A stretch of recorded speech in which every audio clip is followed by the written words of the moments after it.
Hi everyone, AnneMarie Czyz here with an AMC Connects. Really excited to have another week with all of you. The sun's shining, it's June. I can't believe it. We made it through the winter, thank goodness. It's gorgeous outside. It's gorgeous, Love Chuck. it. Chuck, what have you done that's been fun? My dad just got a fun little convertible, and it is partly mine, and I am out every day I can get into it. Oh, I love convertibles, Chuck. That's one of my bucket list items I want to get someday. It's fun. It's a little Saturn Sky. He used to work at Saturn, and it's bright yellow. It's a lot of fun. Good for you guys, Chuck. So Chuck's enjoying the weather. I hope everybody else is as well. We've got a great episode as always for you today. We've got a wonderful guest because CareSync, as promised, it's going to be with us all year and into next year. So we've got a great update for everybody, and we'll talk through that with our guest. Also, do have a point of pride that I want to go over with people and a couple messages. But first, I just want to share with everybody that it was really neat. I was at a conference, and I had somebody come up to me and said, "Are you AnneMarie Czyz?" And I said, "I am." And the person said, "You mean AnneMarie from AMC Connects?" Chuck, I was so excited. I was so excited. The person had watched quite a few episodes, but there was one episode in particular that drew the person in and inspired, engaged, and energized them. And so I was just thrilled by that. So thank you, everybody, for watching, for forwarding. Thank you, Chuck, for having us out there on all the streaming lines to make sure that if this has information that people want to know about, that they're able to tune in. And again, thank you for everyone inside our organization, but in the community in the region that are tuning in as well. Thank you, and please stay with me.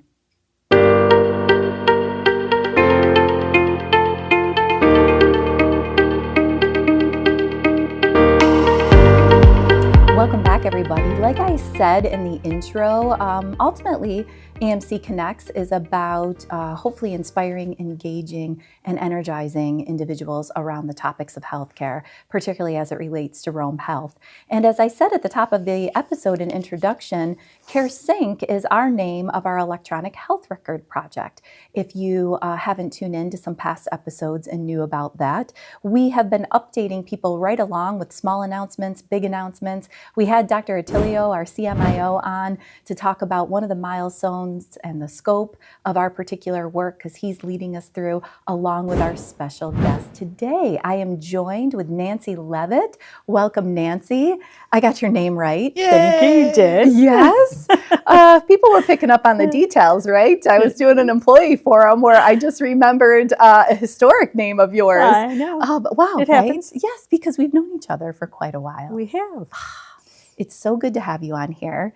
And beginning of rounds today, I had somebody come up to me and said, "Yes, can't wait to have Nancy on and to be able to talk about." I bet I know who that was. It may have been a past guest even. Yes.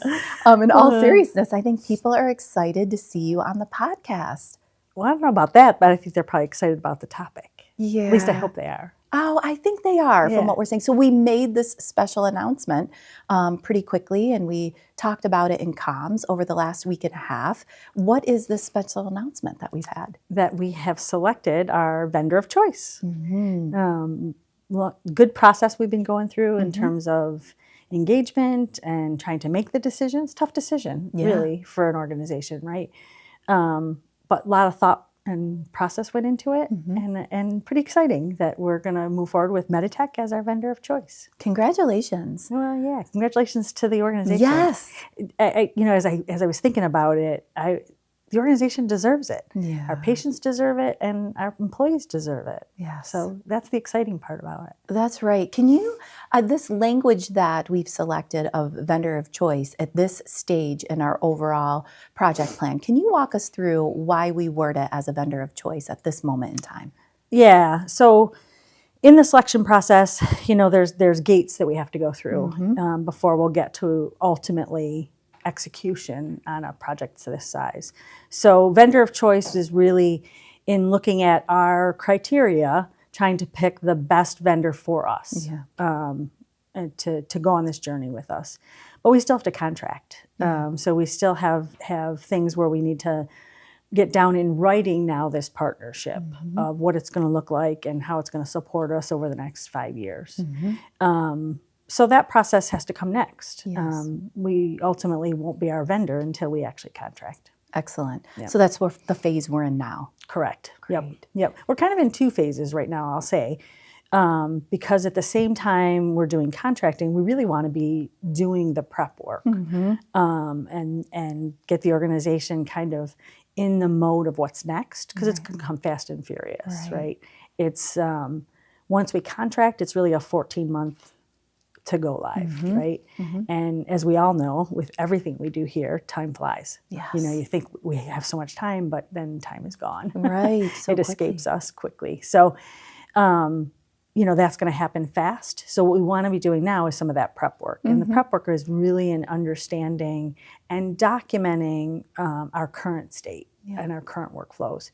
And that's not so that we can replicate them, because we all know we don't love what we have today, right?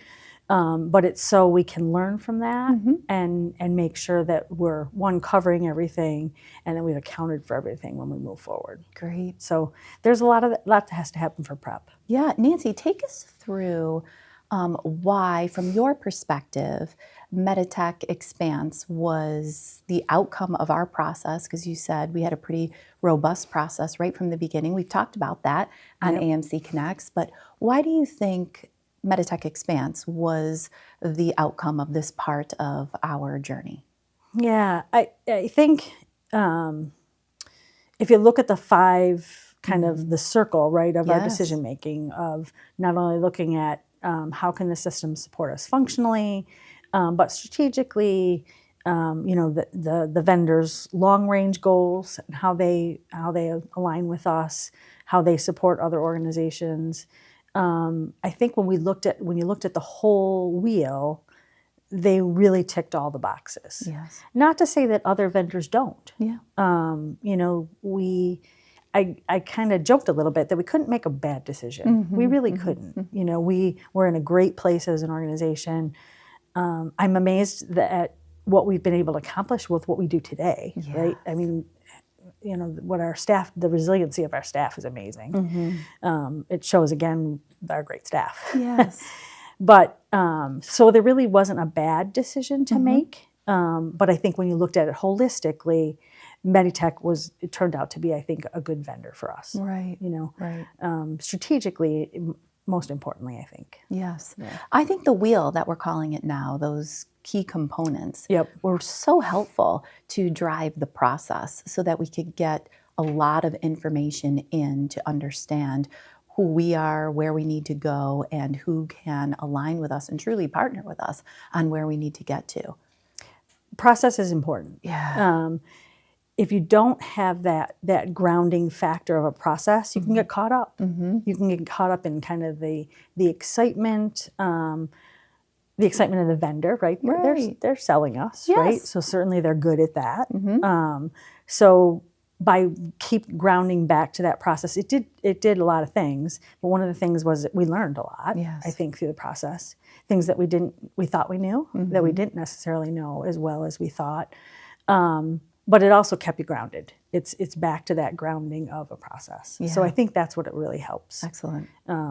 Emotions, you know, can happen, Right. And you don't want them to overtake your decision making. Well, I think as we have at Rome Health, like you mentioned, our workforce, we have such an invested workforce that I can find this with myself. Like, we are so committed to our mission, vision, values, and making the day-to-day work and be patient-centered. There's emotions attached to this. I was just saying this in orientation recently. I've never understood when people said, "Oh, AnneMarie, it's not personal."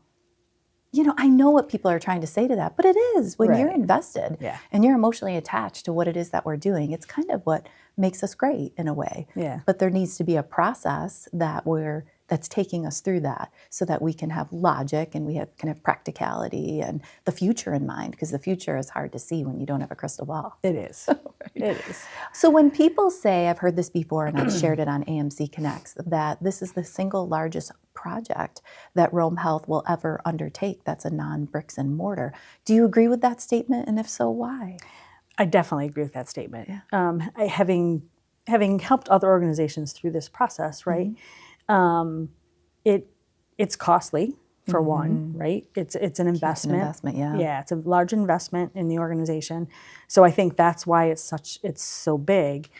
But aside from the cost of it is the impact it can make. Yes. As I said before, we're a great organization. We do a lot here, and we're doing it on tools that aren't necessarily state of the art, right? Or providing us with good integration. So just think of what we can do once we do that, right? So that's why it's so big, is because of the impact I think it'll have. Yeah, great. I'm glad you talked about impact, because one of the things I wanted to touch on with you is like some rumors, and I love talking about rumors, you know that, especially because when they're talked about, they're not rumors anymore. Right. We get to put it out there. But two that I wanted you to react to and speak to is, that there was a pre-decision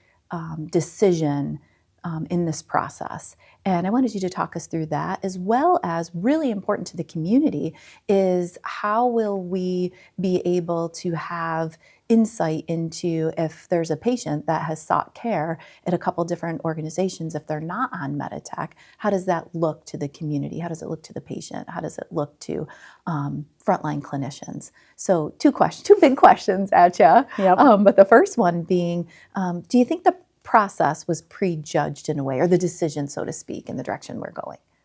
I don't think so. I really don't. Even with my own self, right?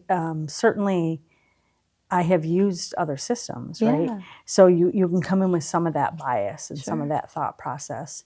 But I don't think it was predetermined that one situation over another made the most sense. Otherwise, why would we have spent all this time and effort to get where we are? Right.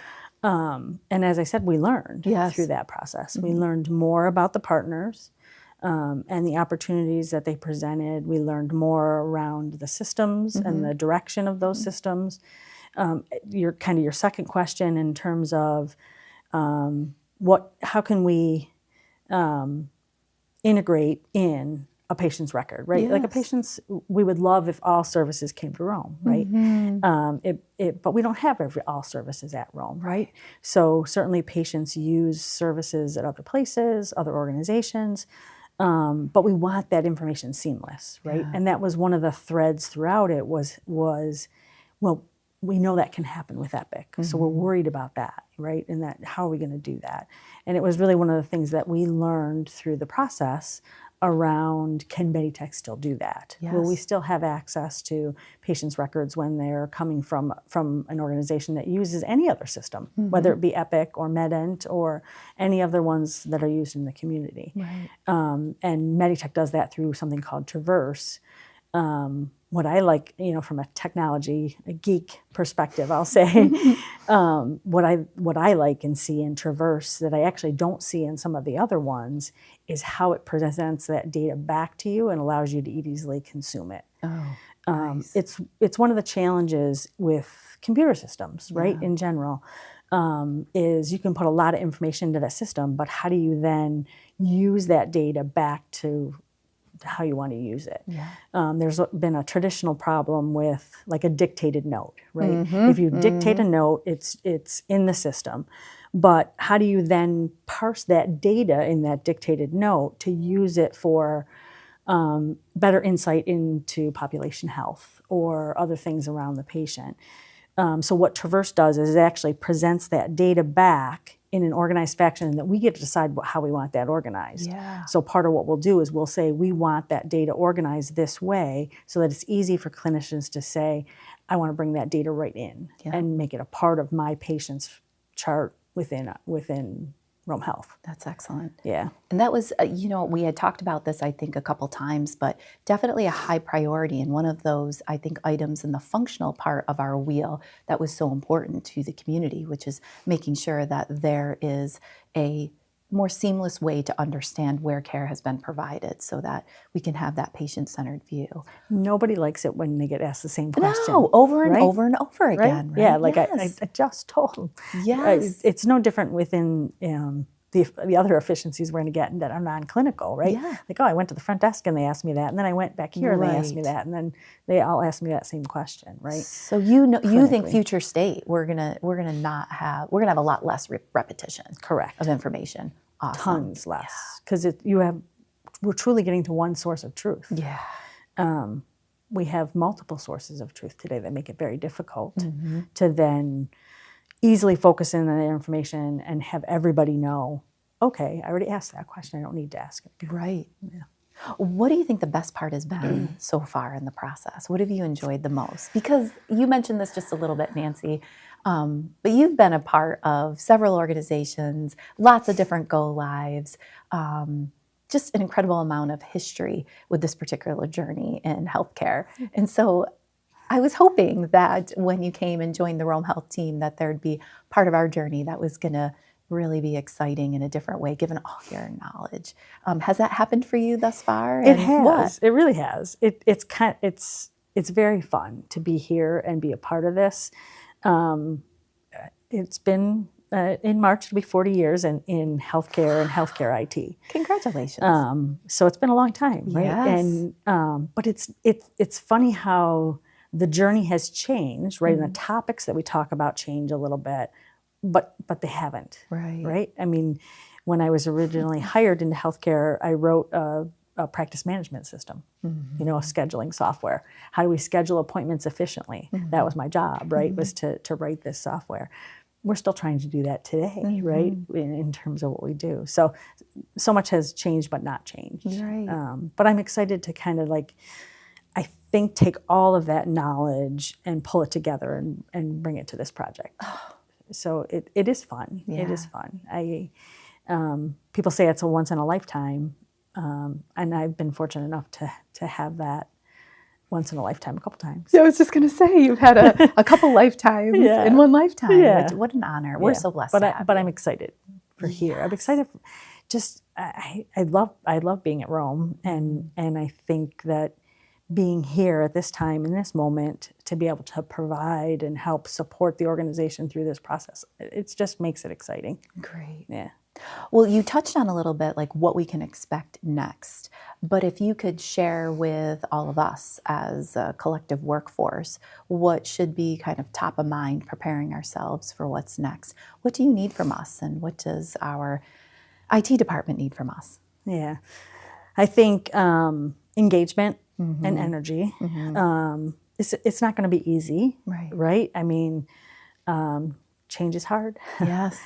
I wish there was another word for change. I do, because it's overused. Do you like transformation? That's getting a little overused it is too. But transformation is better, right? Because it really is. It isn't necessarily. People say, "Oh, I don't like change." I don't think that's true. Yeah. I think people do like change, right? But it's how do I merge that in my thought process with my daily life, right? We're so busy, and we're so involved in what we do. We just try to get through the day, right? Yes. We just try to make sure that we're successful, and we treat patients and colleagues and all of that. That it's hard to think about how could life be different at the same time. But I think transformation is exactly what we want to do, because in the end, it gets to that better result. It gets to a change in life that makes it easier. Yeah. Right. Life will get easier. So do you think? I mean, you're casting. That's awesome. Life will get easier. Is it okay to dream as we journey in this project? We need to. Yes. I think it's essential that we dream, and that we challenge ourselves a little bit on what really is better. Like, what does that look like to us and to our daily lives, and how do we? We talk about everybody working to the top of the license. Yes. We're not able to do that in today's world, right? So we want that to be the focus, so that the right people can be doing the right things at the right time. Right. And your tool should support you in doing that. Yes. I think one of the things is that we're trying to focus particularly on is that this isn't an IT project, right? The tool, as I said before, any tool that we would have chosen will make our lives better, right? And we can implement the tool. But how do we operationalize that? Yes. That's what's going to make it better. Right. Not necessarily just the tool. Yes. So. How can we really have a patient-centered record? Yep. As opposed to all the work that goes into, bridging multiple different systems together. Yep. So what's your greatest fear? What are you most nervous about? I know. I think staying on task, making sure that our timeline is met, quick decisions, yes. which I think I anchor back to the process. Yeah. The process is going to be what's going to allow us to make these decisions, because we did, right? We were on a timeline. We were headed down this path. We met those goals, but we met those goals because we used the process. So I think anytime there's fear, I'm going to anchor back to the process. So if something isn't going the way we want it to, or we hit bumps in the road again, because we will. Yeah. If we continue to anchor back to that process, I think that's what'll give us success. Awesome. But that's what I fear the most, right? Yes. Is staying on task, staying on timeline, and not letting into the fear. Yeah. Yeah. Well, leaning in a little farther, but a bit of a shift, Nancy. 2 topics most recently have been gaining a lot of conversation and momentum. AI. Yeah. Yeah. What's your view on AI? I know you and Dr. Tilio have been spending some time on it. Dr. Tilio has been doing a lot of deep dives and unpacking and getting many of us used to what's coming. We use a little bit here at Rome Health, but it's a really important topic right now. It's a very important topic, and it's funny because I laugh a little bit thinking back to what I talked about before, where I've been in this business for 40 years. There's always been something, right? Like it was the EHR at one point, right? It was, oh my gosh, the EHR is coming, and we're going to go from paper, and we're moving from paper into electronic world, and hair on fire. Yes, right? The world is crashing. Yeah. We're not going to survive. Clinicians are going to leave, right? So I think AI it's kind of just that next thing, and there's some fear. People worry, is my job going to go away? Right. Is AI going to take over? I anchor back to all those other things and say no. Yeah. It's not here to do that. It's here as a tool. Right. It's here as a tool to allow us to do more, to find more things.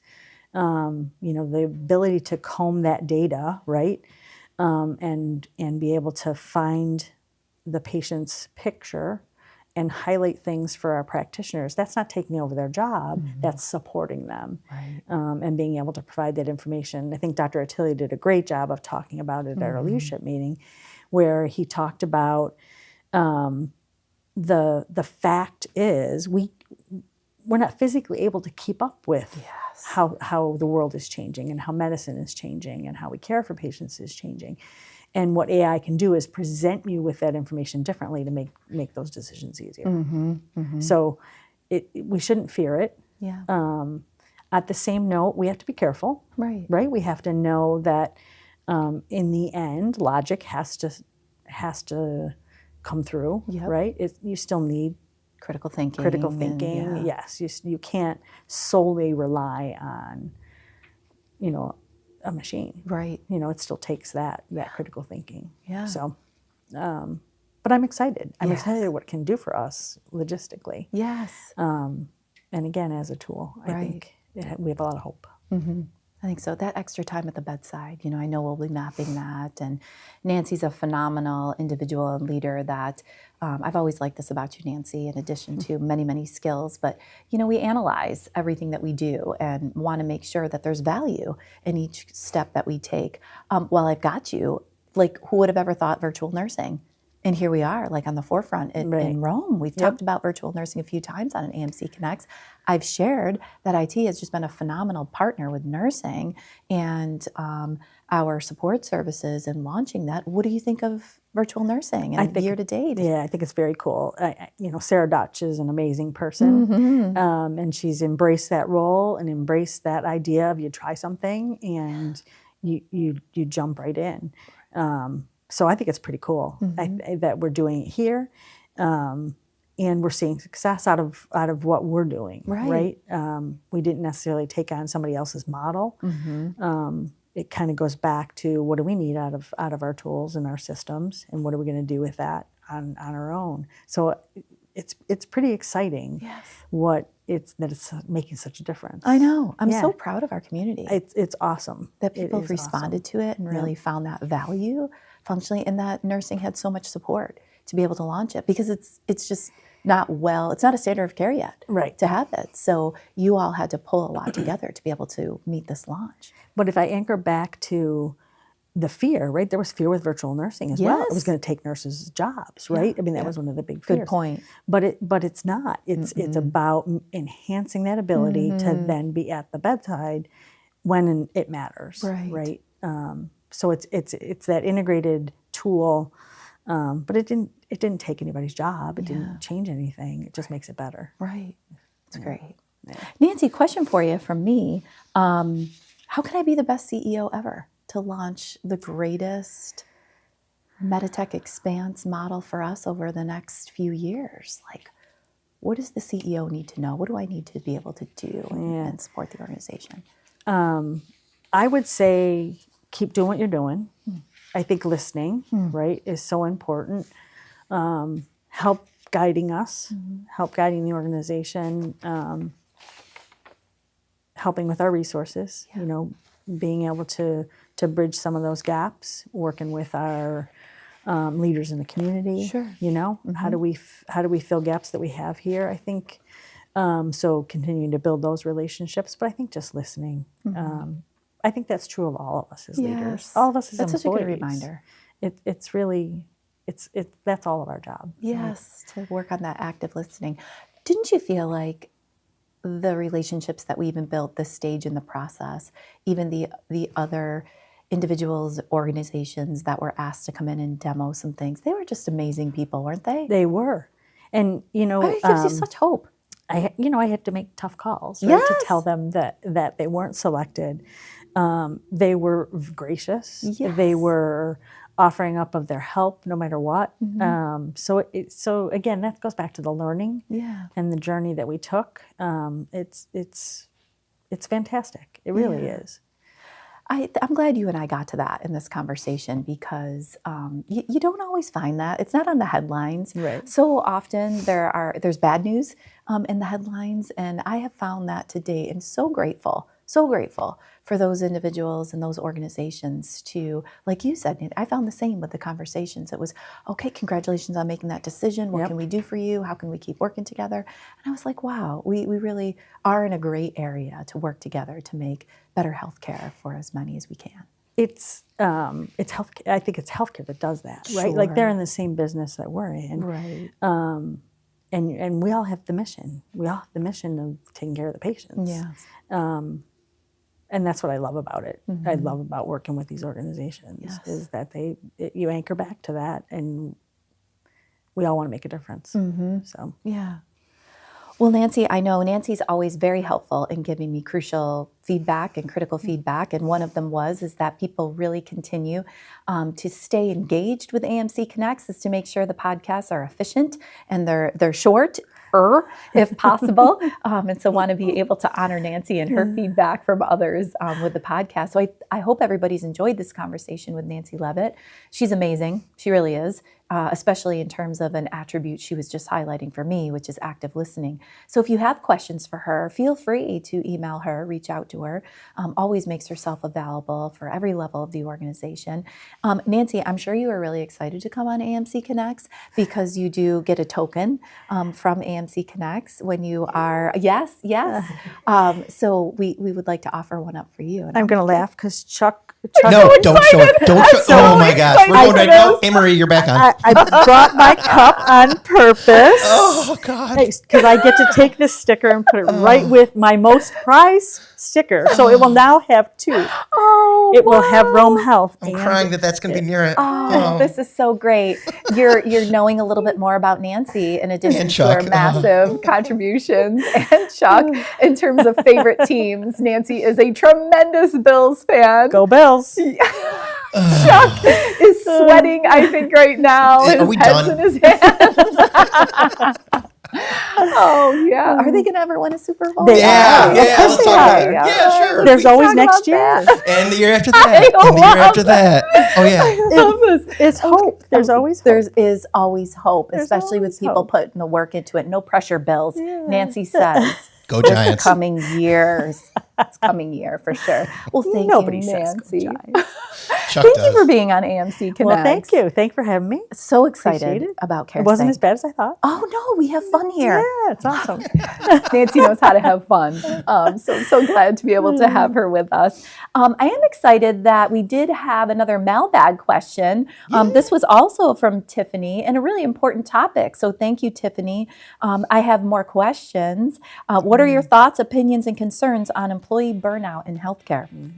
I think we can all see that ever since the pandemic, healthcare has changed a lot. I personally experienced burnout in my previous role here due to work and life stress a few years ago, and was helped immensely by EAP that the hospital offers for employees. That's our employee assistance program. I feel like maybe many people are not aware of the service, or maybe do not know who they can go to or feel comfortable bringing this to light. Would love to know your thoughts. I'm so honored by this question around certainly wellness, but if wellness is not met, stress that can lead to burnout. And I find burnout, when you read it in the literature or we experience personally or as we're serving others, is a really alarming state to get to, because people start to question if healthcare is for them or their current state. So really proud of Tiffany to recognize that and make a change. I think that's, if I was asked my opinion, I think that's one of them. That, right, Nancy? I mean, it's okay to make a change. Yeah. Sometimes that's just what's needed. I think Nancy and I were talking about a while back that she had gotten advice. You had gotten advice once that was moving on from a role to do something different. And what did that person say to you? What they said to me, and it stuck with me forever, was that you're never wrong for long.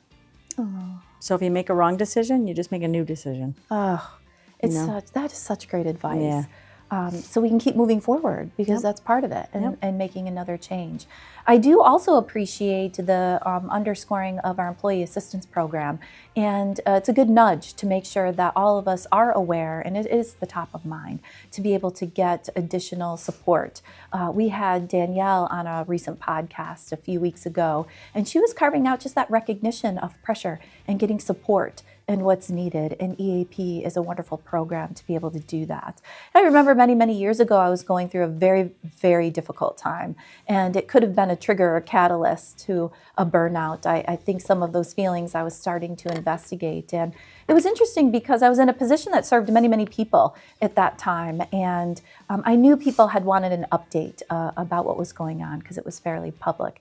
And I had said, just with a brief update, that things are going well. Myself and my family have sought counseling and professional help to be able to support us in this time. And I had a number of people who came up to me after just making that brief announcement to say, thank you for sharing that you seek support outside maybe your day-to-day tools that you've had in your toolbox.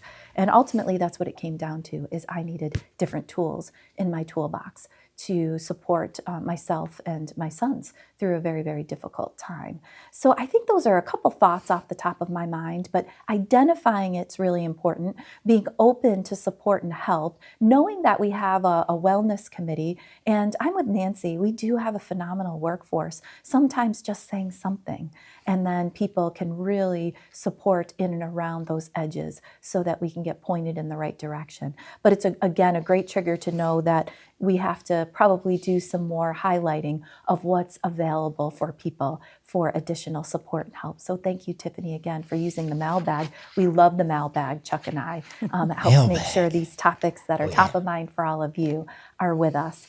As we summarize and close, I'm going to end with another point of pride. They're coming in so much over the last several weeks, and I will read directly from a letter that I received this week. Dear sirs, I recently had a stay at your facility in May. I was in a room, and it was a nice room. Like it, a lot of many colors in it, and very quiet. Mostly I like the staff, kind, courteous, friendly, professional.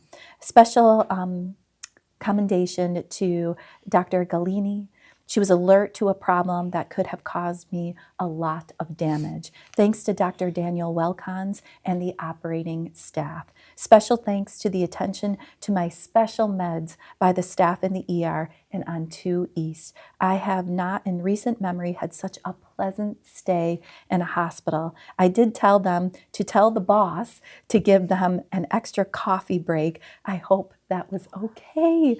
And that was from Stephen. Thank you for writing in. And thank you to all of you across many teams that provided such a wonderful experience for this patient. It's why we're here. Thank you for creating the best care out there. Here.